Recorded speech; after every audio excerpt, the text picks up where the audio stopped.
कई आप सुनते होंगे, सौपन आते हैं एक आध को कि मेरा बेटा मर गया था, मरा हुआ है और मुझे दिखाई दिया। वो कहने लगा कि मैं यहां रहता हूं इस घर में, वो घर भी हो रहा है कुछ दिखा है और यहां छुप के रहता हूं। एक बच्चा जो था उसको पुनर्जन्म की याद थी,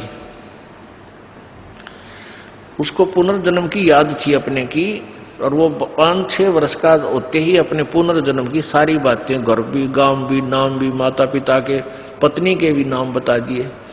वहां जाकर उन्होंने वेरीफाई भी किया कि सचमुच ये वही है। तो क्या बताता है कि उसकी मृत्यु होगी थी किसी एक्सीडेंट में, और फिर क्या बताता है कि ये जो मेरे माता पिता वर्तमान वाले हैं ये कहीं से आ रहे थे, मैं इनके साथ साथ आ गया और फिर मां के पेट में प्रवेश कर गया। अब ऐसा कैसे है? ये है तो ये ईश्वर विधान, परमात्मा का विधान है कि जिससे संस्कार है वो उसके आसपास ही रहता है, उसमें गर्भ में भी विश्राम कर सकता है, लेकिन शरीर जब मिलेगा उसको अंदर पेट में भी, जब उसका योग बाल्य की तरफ से ही होगा, तो तब तक वो वहां एज ए प्रेत रह ले, चाहे उसको कुछ भी कहो, ऐसे रहते हैं। तो उसको व्यास जी को इस बात का यकीन नहीं हुआ, क्योंकि पेट में ना कोई भारीपन ना कोई ऐसी बात, तो उनको ये मालूम है कि वैसे भी शरण ले लेते हैं ऋषि लोग, ये पितर बने हुए। ये भी आध्यात्मिक ज्ञान है, तत्व ज्ञान है पुण्यात्मा, और धीरे धीरे समझाओ, क्योंकि हमने तो अज्ञान ठोक रखा, आज तक कोई सर पैर कोई पता ही नहीं था किसी भी मार्ग का। ये बार बार कंसेप्ट क्लियर क्यों करने पड़ रहे हैं कि हमने अज्ञान गणा सुन रखे है, और आपके मन में न्यू ना आ जाए जो कथा अगर ये दास सीधी सुना दे तो आपके मन में सैकड़ों क्वेश्चन उठेंगे। तो दास चाहता है कि इस क्वेश्चन वाली बीमारी ने गिल खत्म करता चलूं, तो दास के द्वारा दिया गया ज्ञान आपके हृदय में शीघ्र समाओगा। अब व्यास की पत्नी को पता नहीं था कि तेरे पेट में गर्भ में कोई बालक भी है कि नहीं है। उनको पता भी ऐसे ऋषि लोग पितर बनकर पितर रूप में भी प्रवेश कर जाते हैं। जो पितर टाइप होते हैं, जो अच्छी आत्माएं मर गई, वो भूत बन गई, वो भी अपने ही परिजनों के अंदर समाये रहते हैं, लेकिन वो परेशान नहीं करते हैं।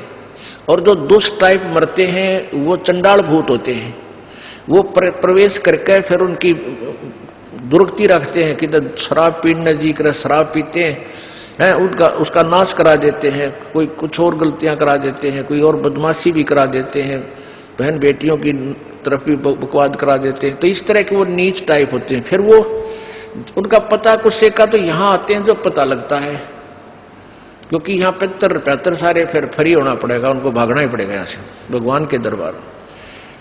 अब क्या कि जैसे एक लड़की एक बेबे नाम ले रही थी अपना परमेश्वर कबीर जी का, और यहां से अपने घर गई मिश्री का प्रसाद, एक पड़ोस का बालक आ गया 8-9 वर्ष का, बच्चा ने देवथी वो भी आ गया, उसको भी दे दिया। अब वो प्रसाद खाते लड़का अपने घर चला गया, घर जाते दौरा आके गिर गया।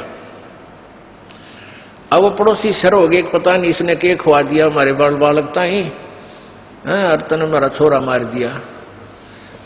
अब वह कहने लगी देखो वैसे तो आप कुछ भी कहो, ये इसे बालक ने मरा तो नहीं, वो फिर ठीक हो गया, लेकिन 2 घंटे के बाद होश में आया।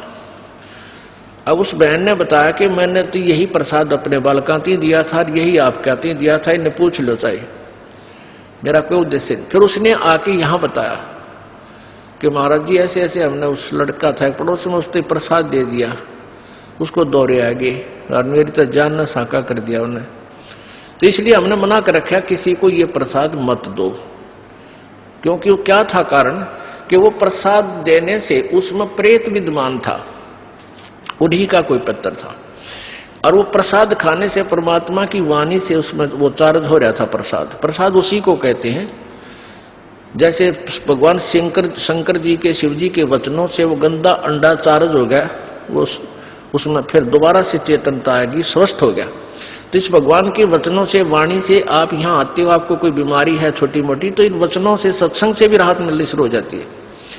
और अंदर बच्चा भी कोई ऐसा गड़बड़ वाला हो तो भी स्वस्थ होना शुरू हो जाता है। ठीक है, हम तो दास हैं, फिर भी हमारी कथा परमात्मा ही की सुना रहे हैं।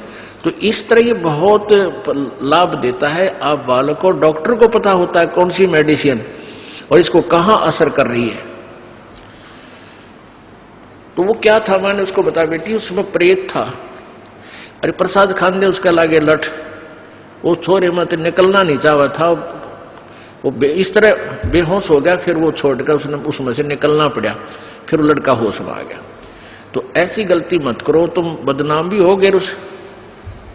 उनको कोशिश करो फिर समझाने की, नाम दिलाने की अपने मित्रों को, भाई बहनों को, पड़ोसियों को, क्योंकि मालिक के दरबार में फिर ये नहीं रहते।